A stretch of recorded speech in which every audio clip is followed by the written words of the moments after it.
or with friends too. Then, we have also, devices that helped in cognitive simulations. For example, some of the cognitive games. And the fifth area is looking at aging-friendly design in the urban spaces. And lastly, monitoring and safety. So technologies are good, they help in providing support for aging. And as I have actually looked through, the kind of development over the years, there are more and more smart technologies, providing, positive aging experiences. So what I would like to do in, this segment is to highlight some of the ongoing projects, that have been developed at Arise at NTU. So these are some of the projects that I have worked on with the funding from, national agencies. So the very first, project was a project funded 2010 by A-Star. In 2010, there were not that many people, using, technologies. So A-Star, gave this grant to say that, yes, why don't you study, the, elderly experiences in using technologies. Then, we have the Kinect and the Wii, but still not very popular yet. Although we are seeing, promising uses of, Kinect and Wii. So in this project for 3 years, I look at, three different concepts of fun, fitness, and friendship. And what we have done, in this project is to study the users or the elderly's experiences of using a virtual exercise therapy system. Basically, it's actually getting the elderly to exercise via a video game, right? And what we have included in this project is to study the behavioral perceptions and experiences of the elderly. And what is novel about it is that we measure the different motions of of the exercise and converted that to fitness analytics. For example, energy expansion and steps taken. So, so these are the analytics that we capture from the camera and converted that at the back end to see that, if someone were to exercise, we can measure, the range of motions of the upper limbs and the lower limbs. We also look at the fun element, do the elderly, enjoy, interacting with exergames. Exergames are digital games that has an exercise element in it. And we see that, there is a positive, correlation, to playing it for a longer period of time. We see that, the elderly, they do, enjoy the game. And one of the other things that we show is also about friendship. We made the young and the old play together and they form the friendship. We also look at the use of, hands-free interaction with the game as well as with, a remote control. If there's a slightly, more difficult, device, you see that actually the heartbeat, grow faster. But so, so what we have done is, we have measured, getting the elderly to play with the technologies. We develop assessment. monitoring, and also treatment. So this is really at the individual level. The individual level is actually saying that, yes, we have elderly, they interact one-to-one with the technology. I'm going to describe this very fun project. We have, the elderly been excited, playing with Excel games. But we were not sure whether, they would want to continue playing and exercising, through playing. So we conducted this, competition for 3 years in 2016, 2017, and 2018. And in 2018, we have also included our partner, our overseas partners who have heard about, this, Excel game competition, and they say, hey, why not, we can also come and join, the competition. So I'm going to show a clip of the competition, and see that, by 2016, the elderly were, quite comfortable in using the technology. But when it comes to, introducing a competition, it wasn't that welcoming. In fact, in 2016, we were begging, the centers to say, please take part in the game competition. That there were a lot of reservations, but these 10 centers were so, so nice, they actually supported our project. So they took part. And, then in 2017, more centers, got to know about it. They said that, yeah, why not? We also want to participate. In 2018, we had 30 centers who wanted to actually participate, but we couldn't because we are a small research center. We managed to only, take in about 20 to 21 centers. So I'm going to show a video clip, and you can actually see the excitement of the finals, held at Star Vista.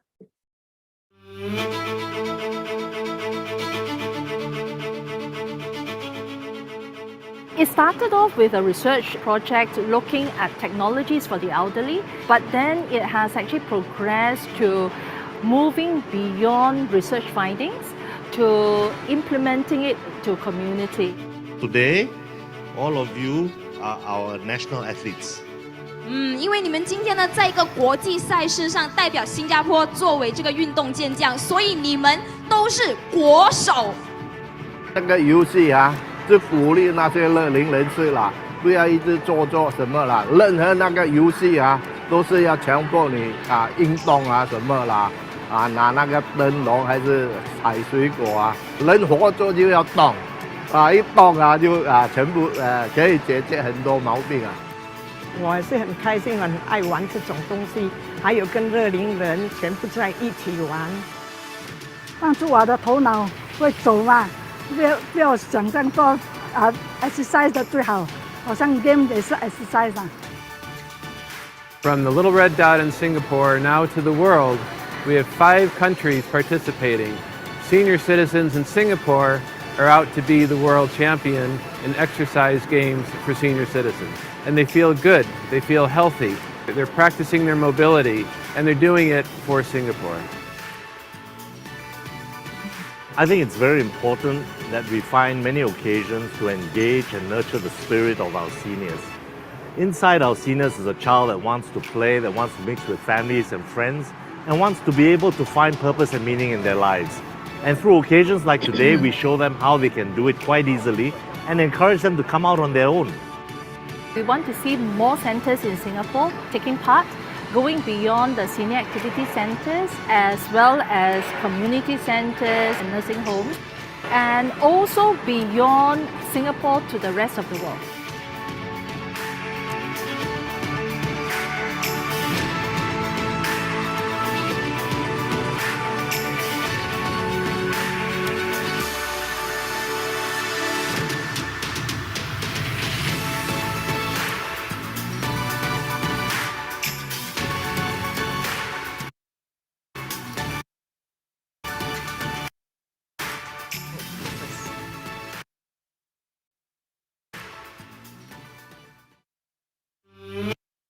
Okay, yeah. So from, it's like the game competition, it was actually a really fun project, it's like, and we are continuing, it's like we have received some support, and we will be continuing, it's like to do another 3 years of competition.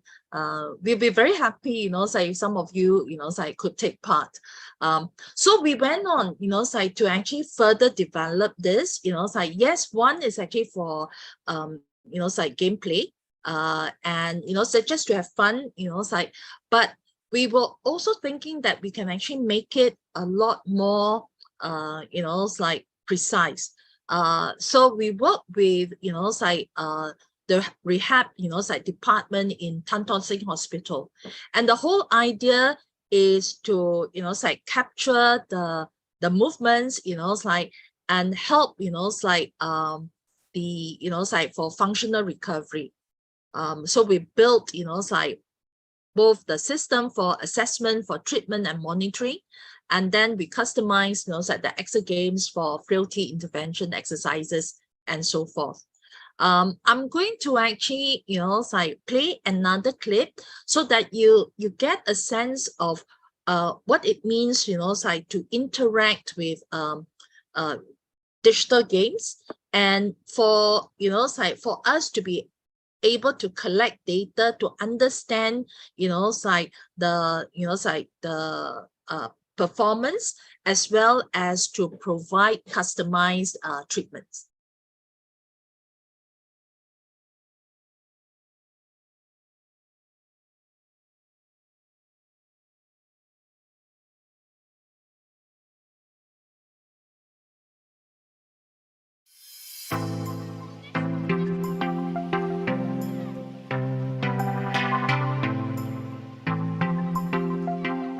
So we have the mobile platform. We also have the tablet platform. Those like is using the QR code to access the system.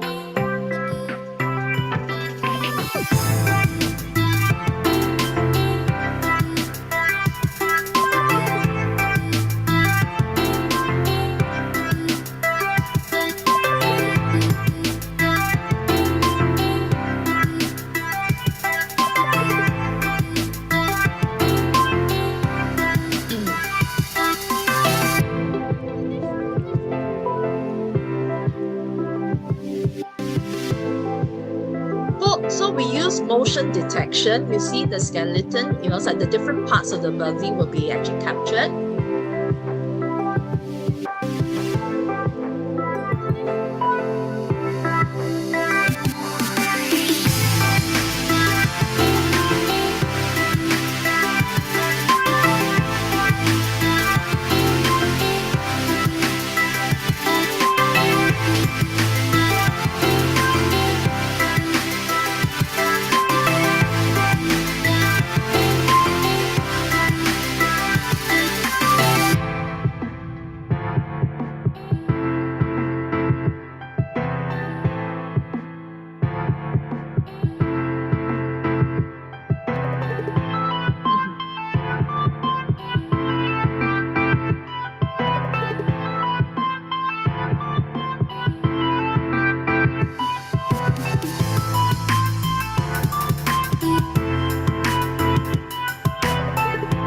These are the analytics that we capture, and it's like we'll be able to advise for personalized program.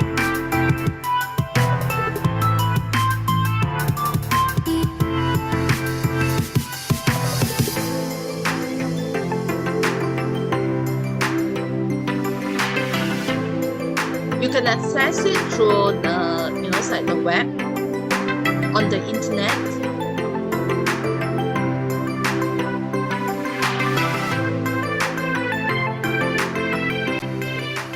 Yeah, so I hope that will give it's like a snapshot of what we have been doing in terms of designing digital games for the purposes of it's like exercise. We use game to make it fun. Now in 2016, I think, yes, 2016, we received a grant from it's like MOH. And in this grant call, it's like it is really looking at, it's like home care and caregiving services for the elderly. So, it's like the main purpose is for us to it's like develop a system that will help the activity centers. Now it's called the active aging centers. So in the past it's called the senior activity centers. We work with two of the senior activity centers, Chiji and Aventis. We work with them and we developed modules that will help the centers to provide services to their clients. So there were 3 modules being built. We look at the metrics, analytics, because technology data, they are very important to actually help to address the very tedious way of doing keeping track. So technology can help. Then the reports will be also generated for the center to see what are some of the things that they need to improve. One important component in the module, which I will describe a lot more later, is really this module on resource allocation management. So the whole idea, in this project is that how can we make use of technology to provide better healthcare, services for the older clients, but at the same time do not need to increase manpower. So we were tapping in to technologies to see how we can actually help to make this happen. So I'm going to show you another clip. And this one, we were looking at 5 services provided by the active aging centers. And these 5 services can be supported, through technology with the help of volunteers, which I will describe a little bit later.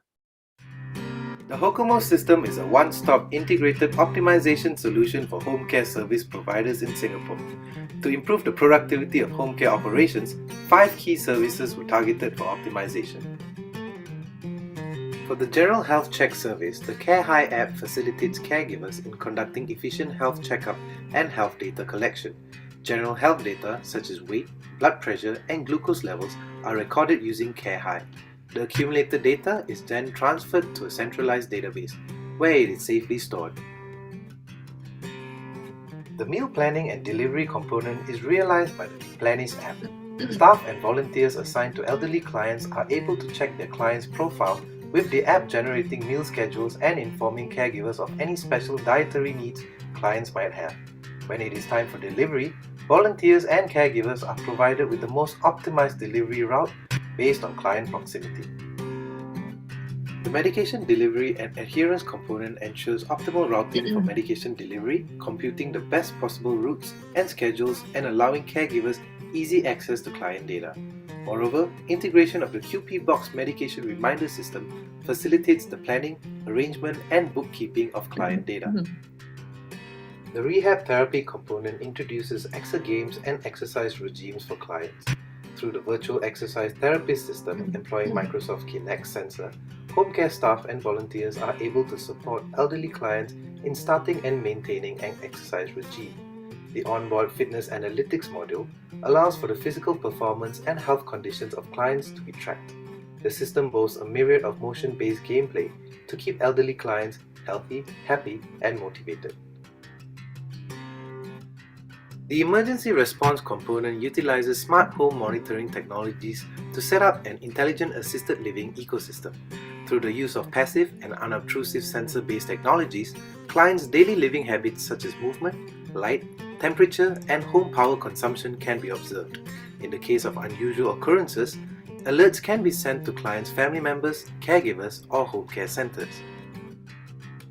The assessment and report module integrates the information accrued from all standing technologies to generate up-to-date reports, facilitating the evolving commentary aimed to increase the productivity, quality and capacity of home care service providers.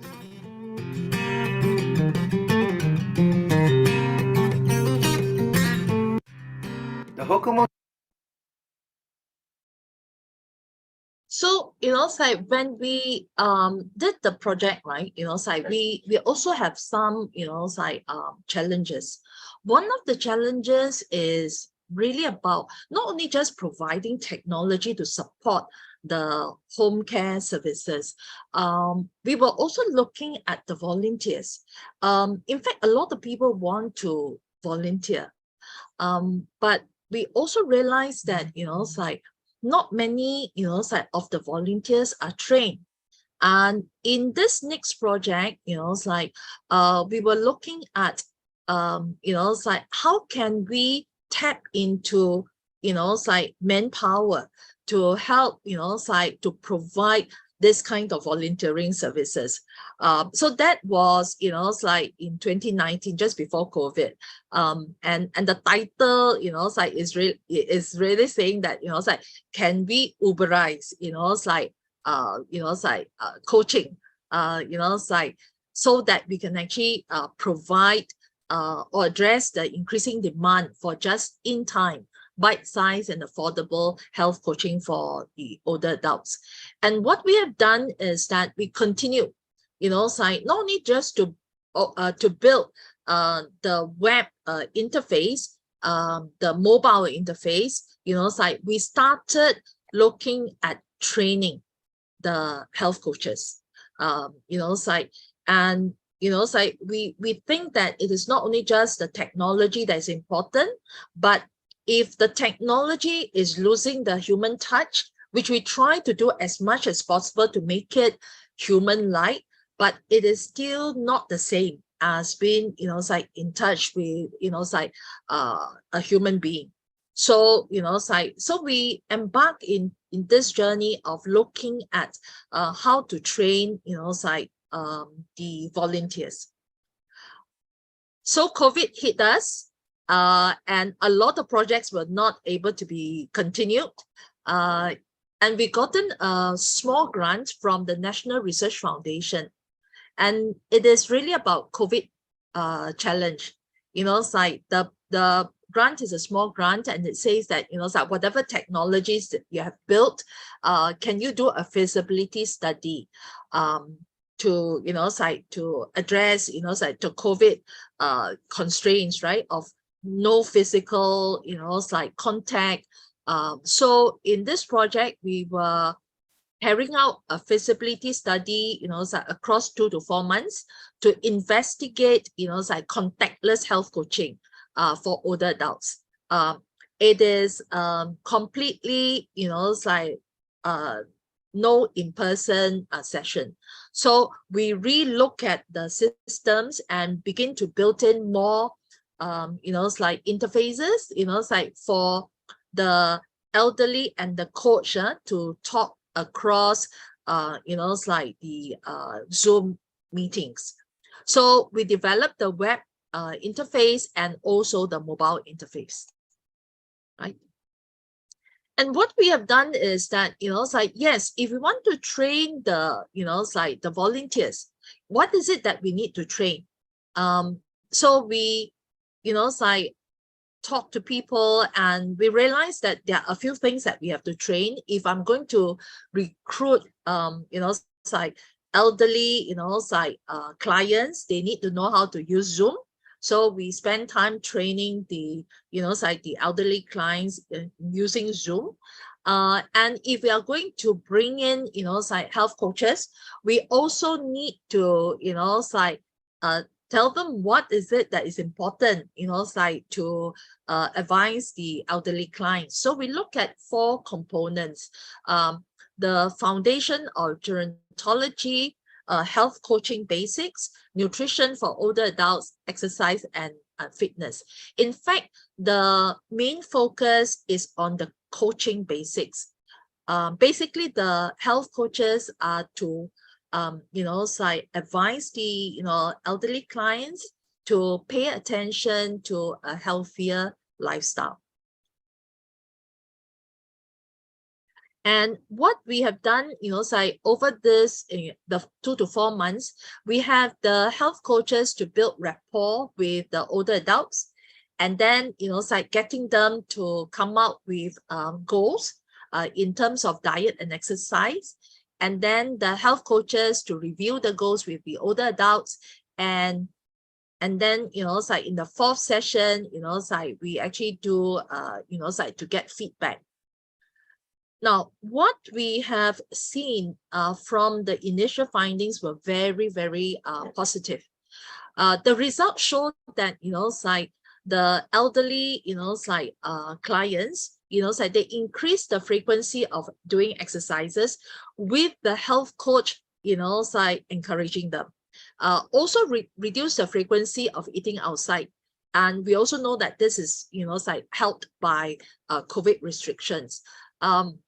And, the elderly clients in the study, see that they have actually achieved, their goals in terms of exercise and diet. There are challenges too, because it is actually totally, virtual in terms of the coaching.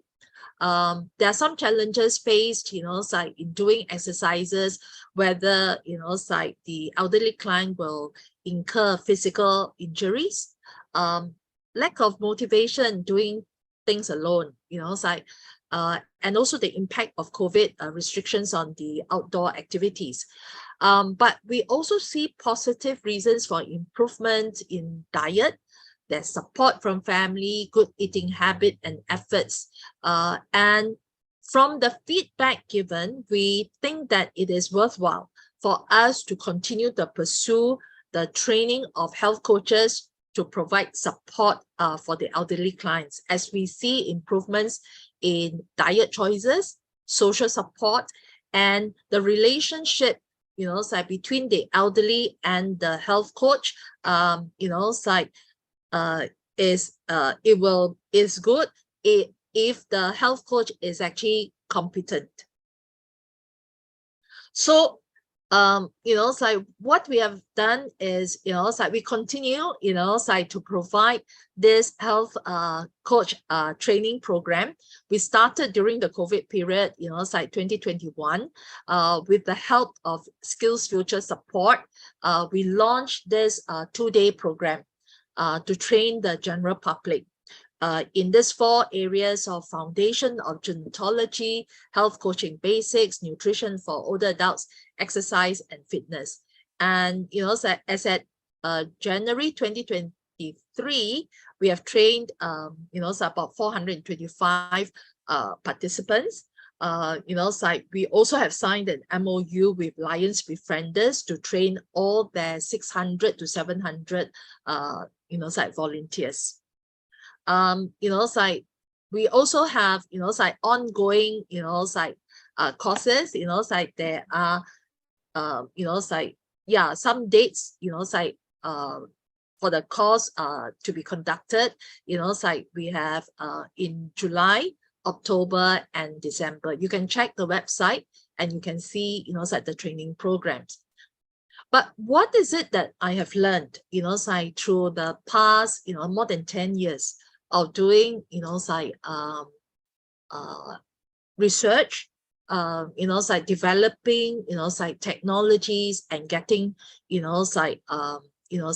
feedback on the different, projects that I've done. Over this past 10 years, I've actually, conducted quite a number of, studies, with participants close to about 2,000, and what I have learned from human-computer interaction, from the purpose of, looking at providing, elderly-friendly, interaction and also good experiences for, the elderly to interact with technologies. the lesson that I've learned is to design with the heart and the mind. What do I mean by that? It's like a lot of times, I'm a designer, I'm also a developer. A lot of times when I design, it's like systems, prototypes, I design with my mind, so because I know the steps taken, so I know this is what I need to do. But a lot of times, so we do not put ourselves in the shoes of the end users. And when I talk about the heart, is really having that empathy and the compassion. So it's like this was a paper written, it's like when I was doing my, after my PhD. And to say that, it's like when we actually design, it's not only just to know how to design, but really to understand, so the people that we are designing the systems for. It's like design with the heart and the mind. And what does that mean? As we talk about designing for health, for humanity, and for impact, it is important to know who our users are. In this case, if they are elderly clients, yes, to understand, like the abilities as well as the limitations. Who are our caregivers? Are these the young people or the old people, healthcare professionals, policymakers? So to look at the requirements and the needs. In user-centered design, right, where we actually say that we focus on the users, so it puts the user at the center of the design and not the designers. Usability engineering approach is saying that I take care of getting, design needs from the users so that we are able to co-create and, and participate in the design of the systems together. And the important thing is not only just, I like it, but it has to be accepted and adopted as part of the lifestyle, which I think, is something that is missing in some of the things that I do.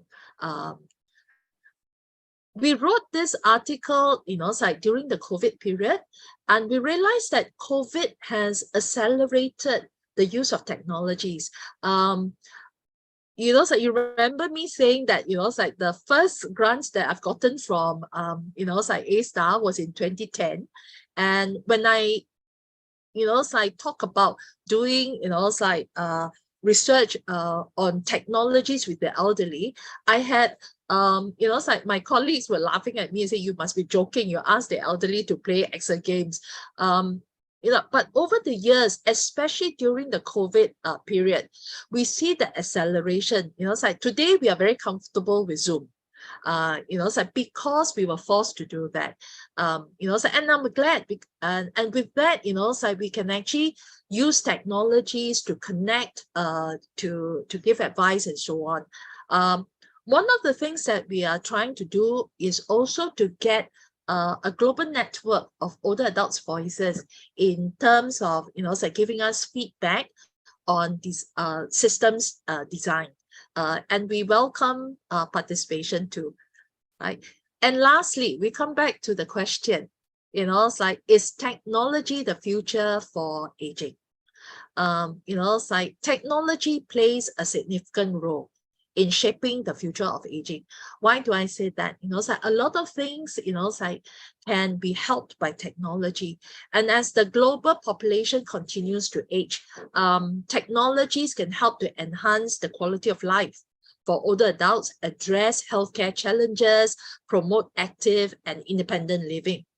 But there is also, a call to say that, technology is as good as how we used it. It offers benefits, but it is important to also address the challenges that are faced.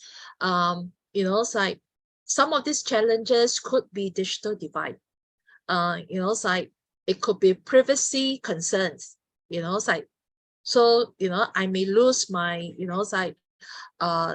privacy status. Where I can be tracked everywhere. Or so to have equitable access, privacy protection, and also, should there be appropriate training for older adults who may not be so tech savvy, so that, they could also benefit from, using technologies to help them to age well and healthily and actively. So I'm going to stop here, and that's the end of my presentation. I'll pass the time to Melvin. Hi, thank you, Professor, for the wonderful insights.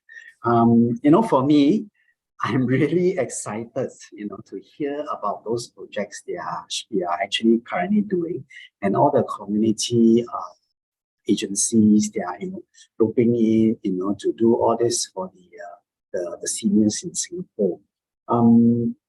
Now, let me just share screen. Yes. Right. Really, Professor, I think, looking back, what you rightly say about some of the challenges, it's like, how do we get the buy-in from the seniors, because it's the digital divide which is the greatest obstacle. And then you raise another concern is about privacy, because I don't want my life to be, invaded, even though we know that it's just a machine, but still there's this concern. And will there be a situation where, somehow impact on our social connection, where we need to have that face-to-face connection in order to feel human? Yeah. So, I think you have actually brought up, a few areas. Maybe I look at, privacy. You're absolutely right. I think, many of us may not want, to be tracked all the time.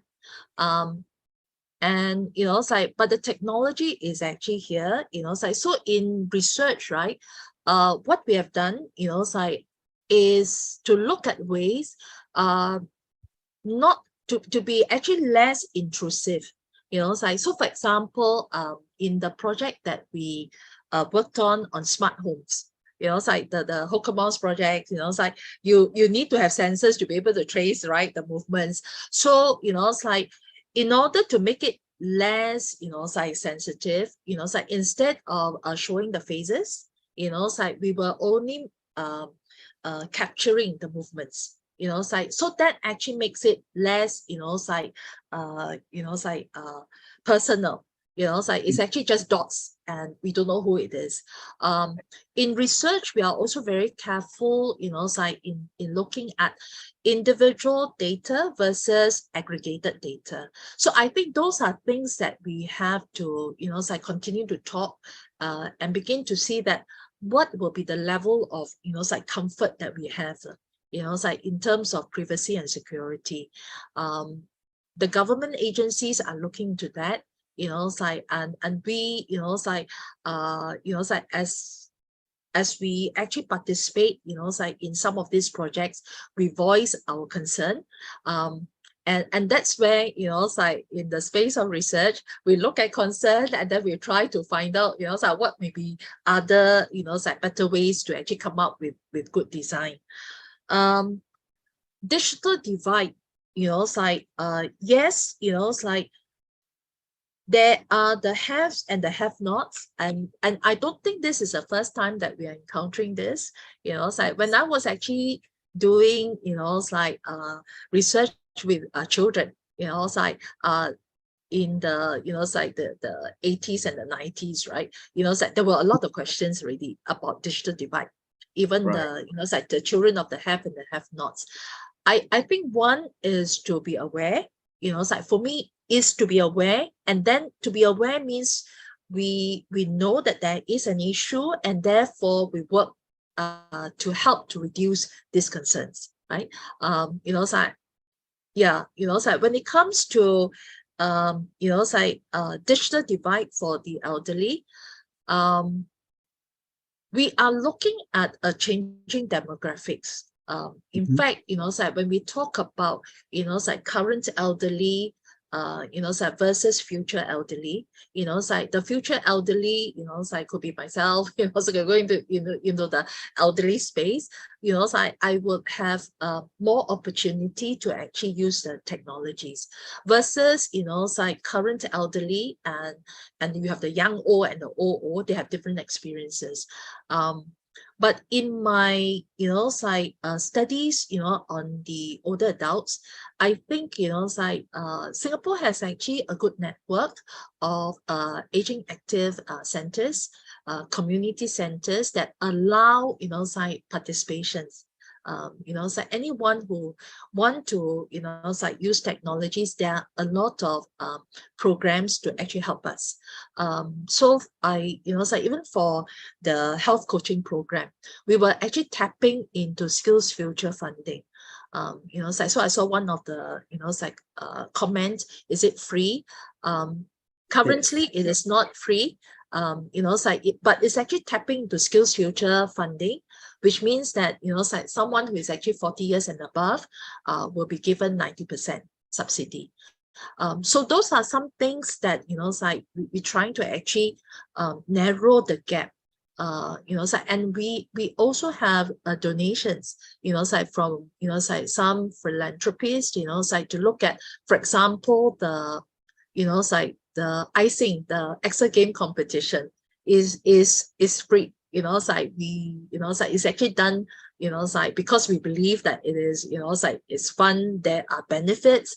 In the next 3 years, we also have received some, funding and, to participate in the program is free.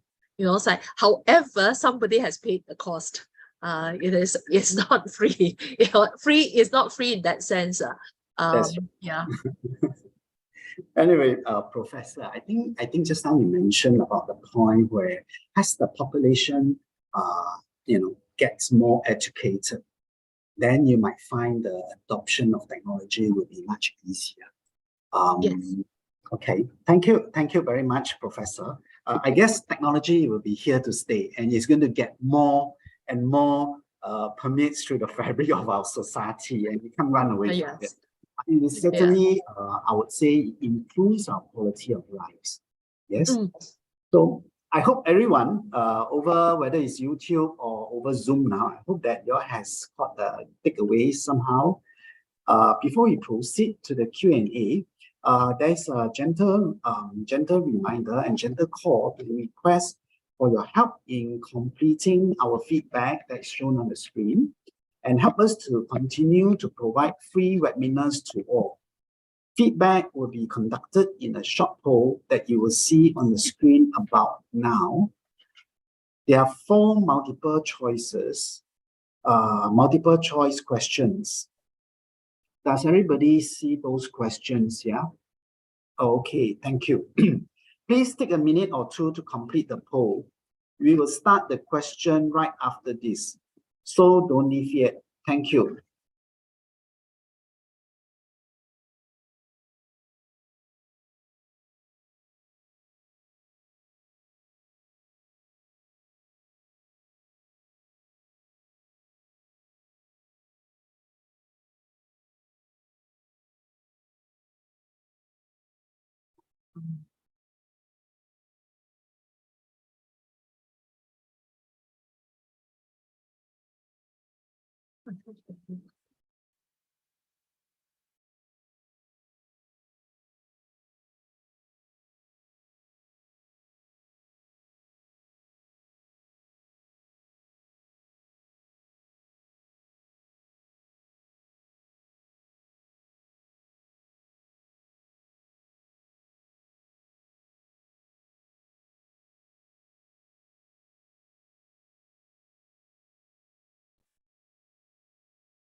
Okay, the poll has ended. Thank you, everyone. Don't worry if you haven't finished voting yet, right? The feedback form will be displayed automatically after the webinar ends. Now, let's get right into the Q&A. Gentle reminder to everyone to ask questions in the Zoom chat or the Q&A box. Now, let me take a look at the questions.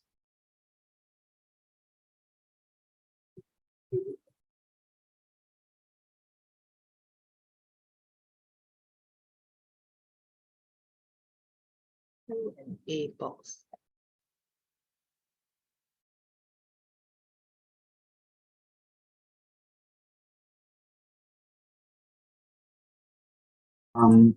Okay, Professor, let me just ask the question from the Q&A.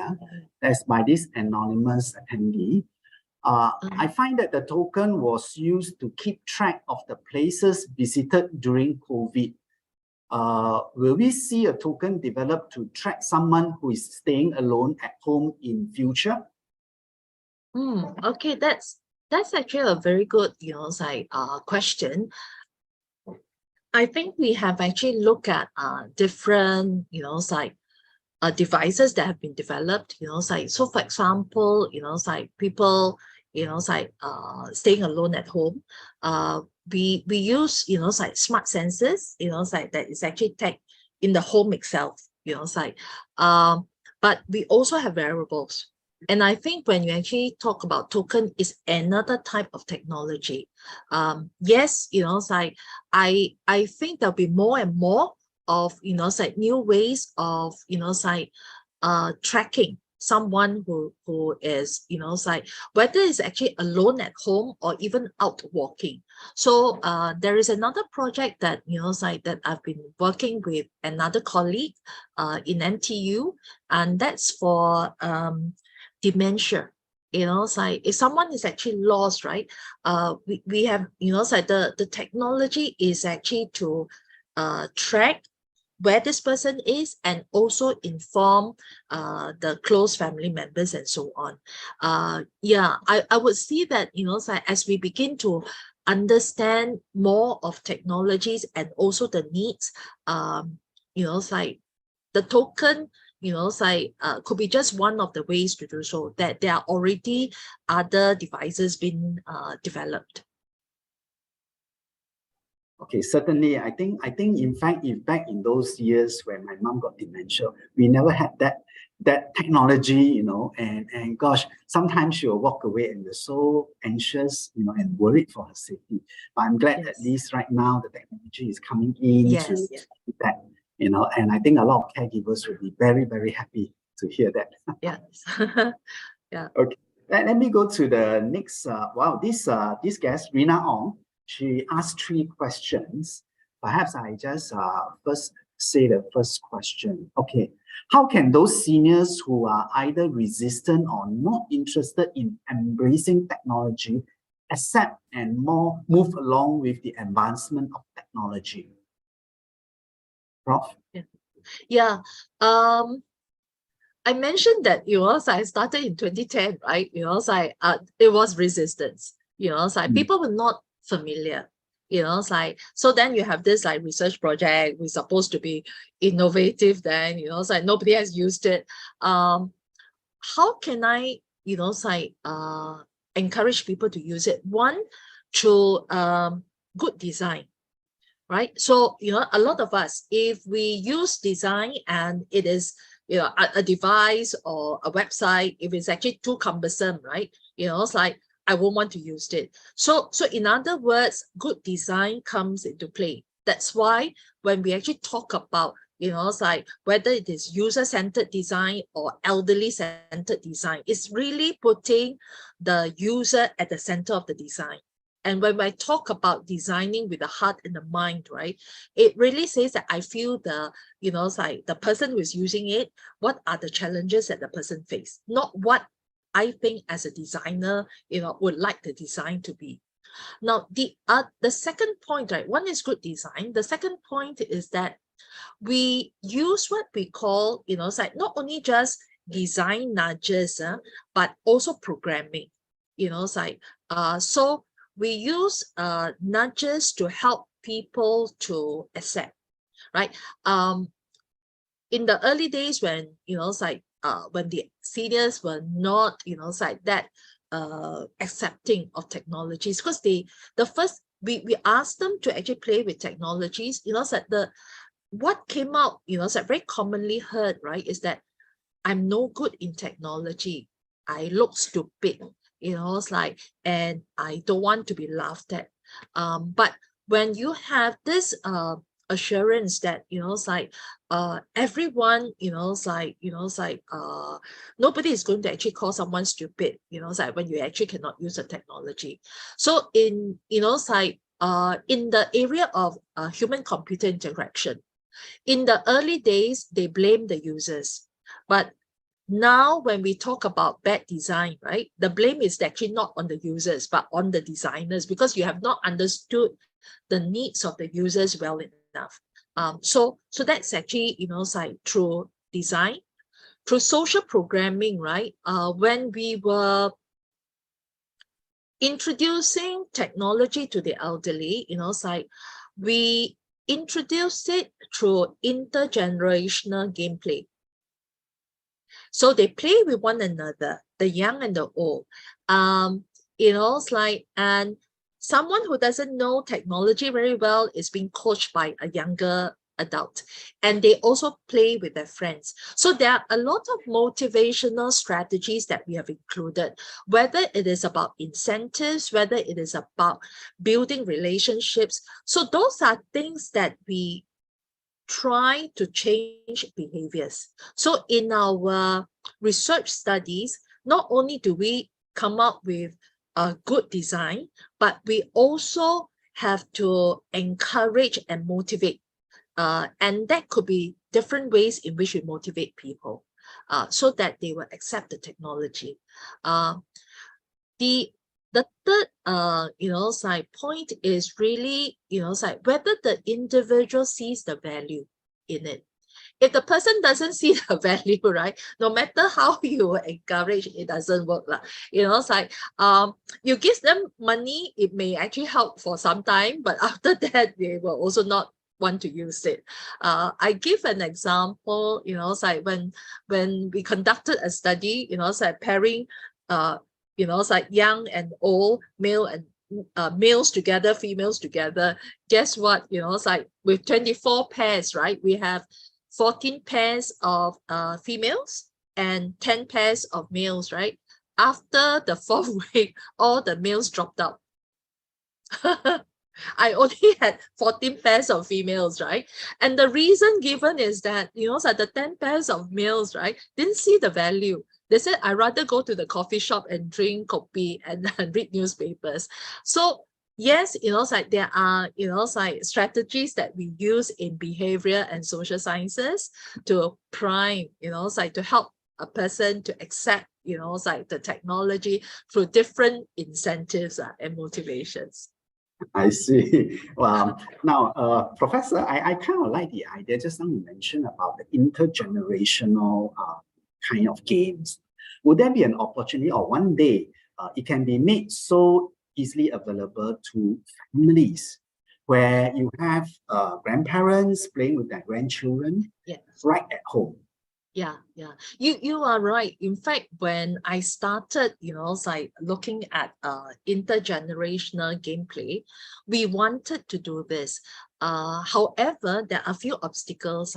Like to do an experiment, we need to actually have a control environment, right? That means if I do it in home A, home B, home C, it's like the devices and the environment must be the same, and it's not easy. I can't do that.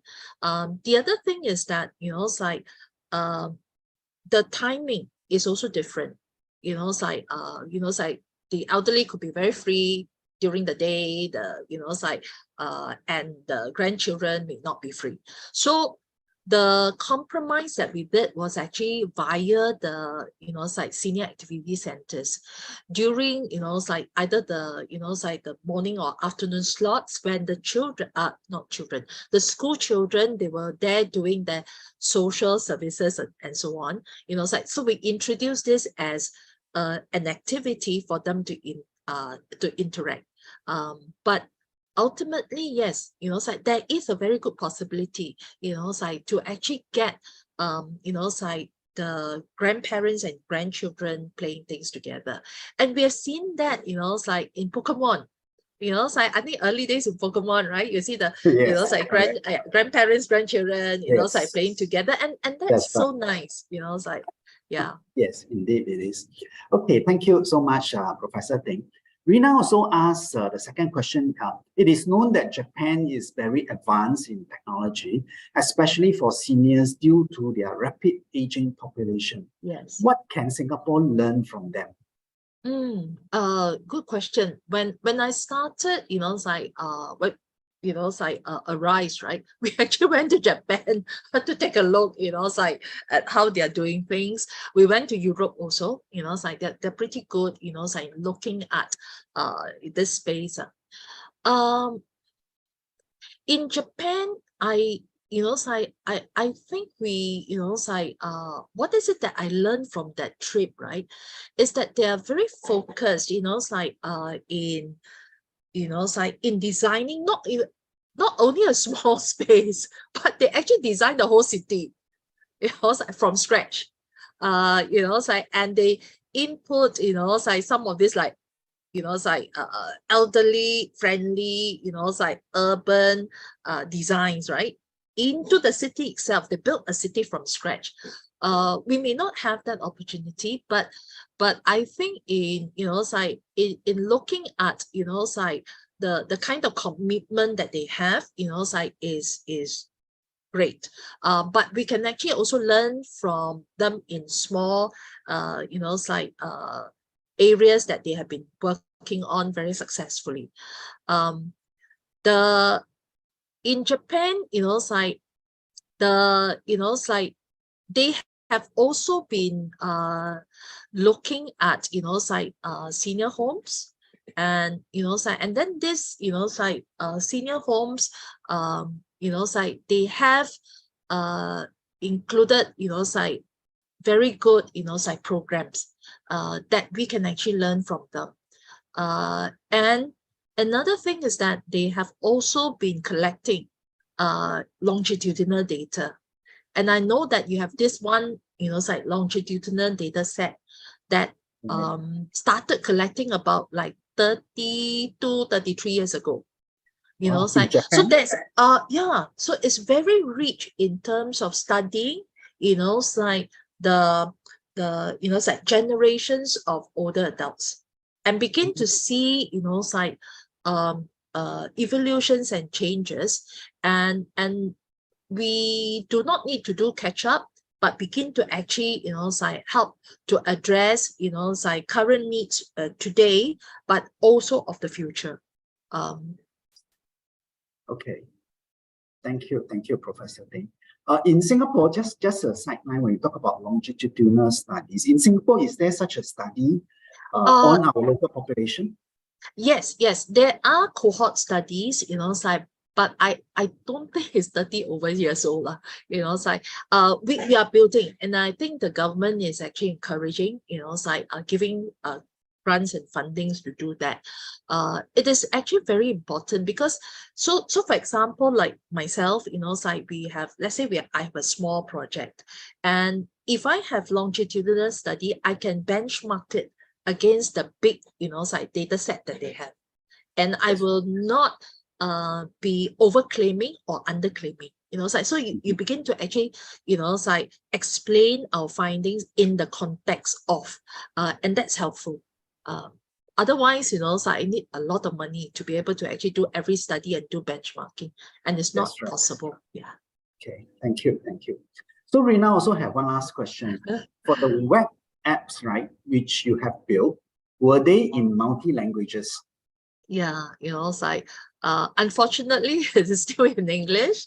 What we have done in one of the projects, I talk about medication adherence. In fact, we actually literally, I don't have time to show, we literally built a pillbox, like, and it's it's like it works. But we have also incorporated languages. Because when we spoke to the elderly clients, it's like we put in English, it's like, but so a lot of like them are Mandarin speaking, also dialect speaking. In fact, they have also requested that they want the voice of the nurses so that they actually feel it's like that sense of familiarity. Yes, that's a good suggestion. It's like once we it's like I think when we actually look at the health coaching, it's like this is our latest project. It's like the different languages can be incorporated in the system itself. Okay. In fact, there's one anonymous attendee who Yes, asked, can they include seniors when designing your projects so that they can share their views and concerns by the seniors and for the seniors? Yes. So this is actually the essence of human-computer interaction, where it is user-centered, means that you include the users into the design process. And this is what we are proposing in all our studies, right? That it's like the seniors, it's like are helping us to understand, it's like what will be, it's like good designs for them. It's like whether this is actually easy to use. This is a very common methodology when we want to design for a group of users. We need to get the feedback from the users, but not only just feedback, but co-design. Okay.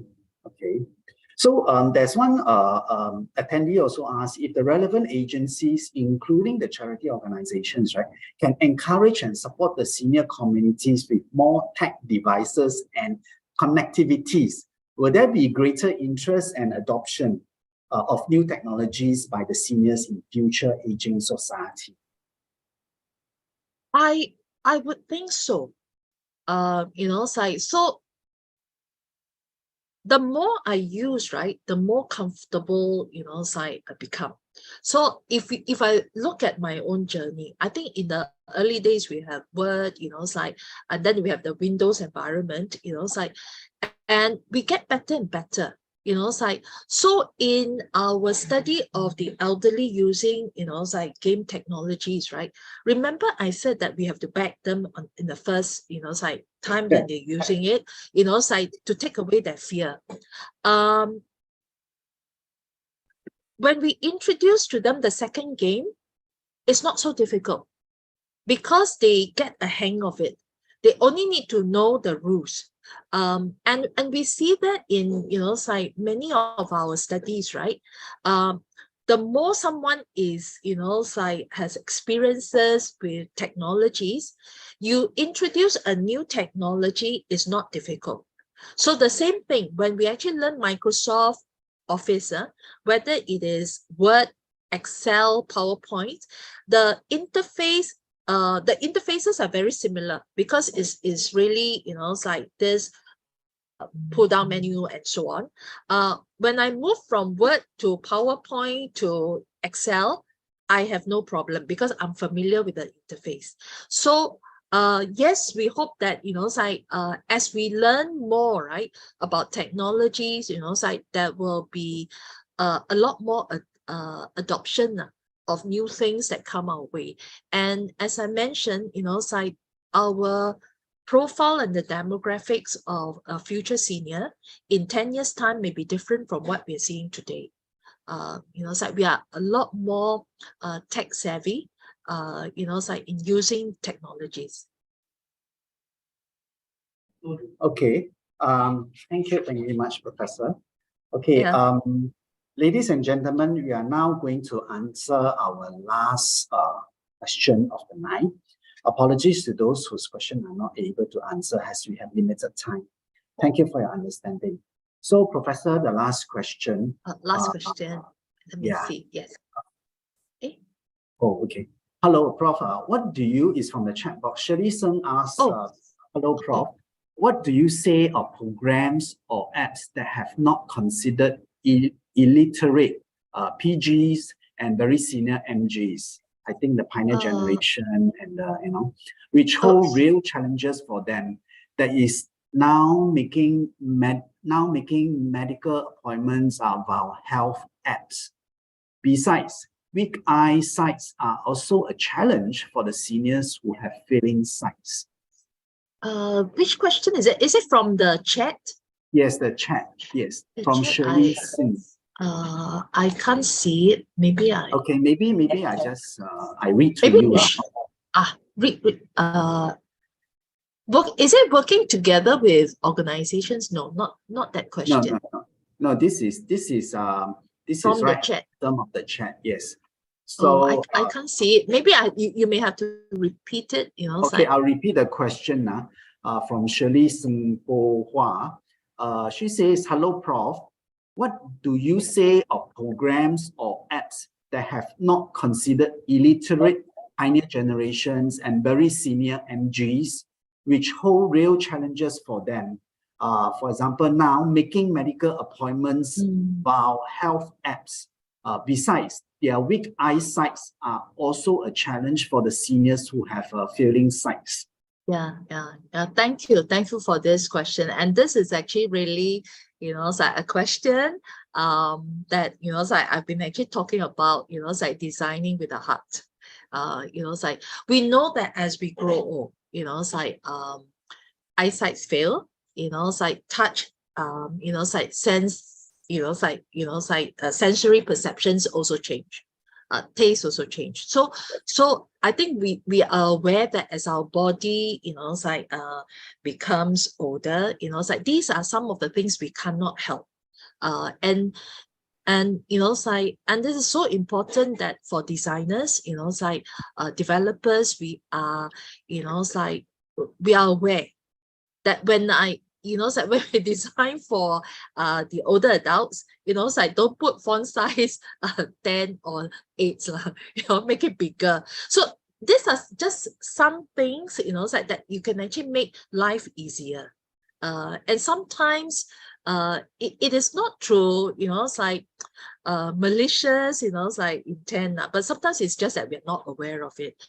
So I think learning about the elderly is important. That's the reason why when we launched that 2-day workshop, right? The foundation of genetology was something that we wanted to stress.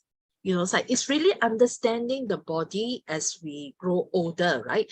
There are certain faculties in our body that may not work so well already. So design must compensate, must help. And I think that's why I put on glasses, right? It's because my eyes are failing. So the glasses actually help me to live a normal life. Not like in the past. In the past, you'd be branded to be partially blind. So I think that's important. The other one is about someone who is actually not literate. I hear the concern, and this is also some of the things that we find it quite challenging. So when I was looking at human computer interaction research, in the early days I designed, right? If it is designed for babies, if you look at some of the young children, right, nowadays they take the tablet. No instructions, right?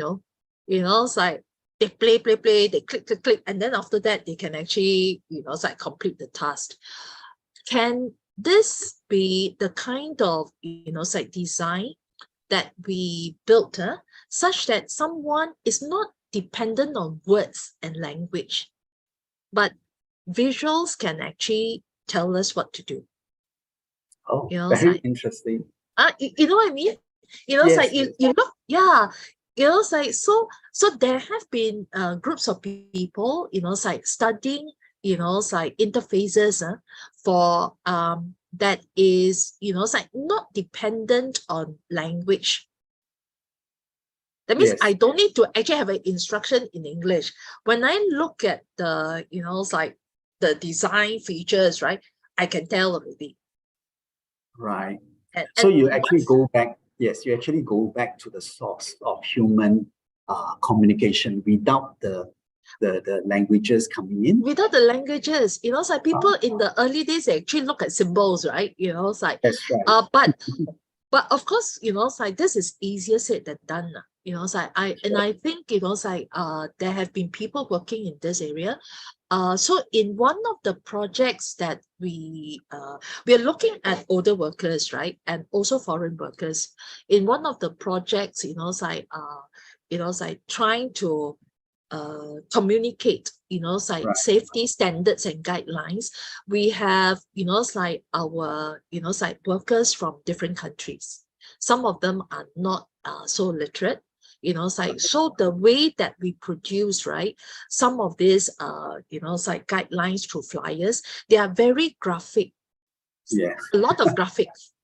It's Correct. like, so it's the same. So when you actually look at the, it's like the message is there. It's like, so I just wondering, it's like whether this is actually something that we should do for those who, it's like may not be so literate, and it's like designers will pay attention on, it's like new ways of communication. Yeah. All right. Thank you. Thank you so much, Professor, for that wonderful sharing. Yeah, And thank you. that's all the time we have for tonight. May I check, Professor, would you have any last words to add before I conclude? It's like, I think this is really a very good platform, it's like for us to share our research. And I see that there are so many people who have attended, means that, it's like this is actually a very, it's like important area of, it's like of discussion, and together it's like as a community, it's like not only just researchers, it's like, but it's like the public, the end users, the different stakeholders, right? It's like coming together. I think we can design better systems to Certainly. support. Thank you. Yeah. Okay, a big thank you to you, Professor Ting, and Yeah, our thank wonderful you. online, yes, and our wonderful online friends tonight. We hope you enjoy our talk and found it useful. Let me just do a quick recap about our main services. At Sage, counseling is free for Singaporean citizens and permanent residents. You can call us to find out more. We also have the Seniors Helpline, a free national helpline with an easy to remember number. That is 1-800-555-5555. And here we have a short announcement. For next month, the talk entitled Smiling in Your Silver Years. Yeah. We are honored to have an NUS lecturer and dental surgeon with National University Centre for Oral Health Singapore. The talk will be on the 22nd of June, a Thursday, same time, 8 p.m. on Zoom, and it's in English. Registrations are already open, so you may visit the link to sign up. Yes, that's the link. For more updates on our services and activities, do follow our Facebook page, and for any other questions, we also just an email or phone call away. Thank you once more for joining us, and have a good night, everyone. Bye-bye. Yeah. Thank you. Bye-bye. Thank you, Dr. Ting. Bye-bye. Bye-bye.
Thank you very much. We'll be closing the Zoom now.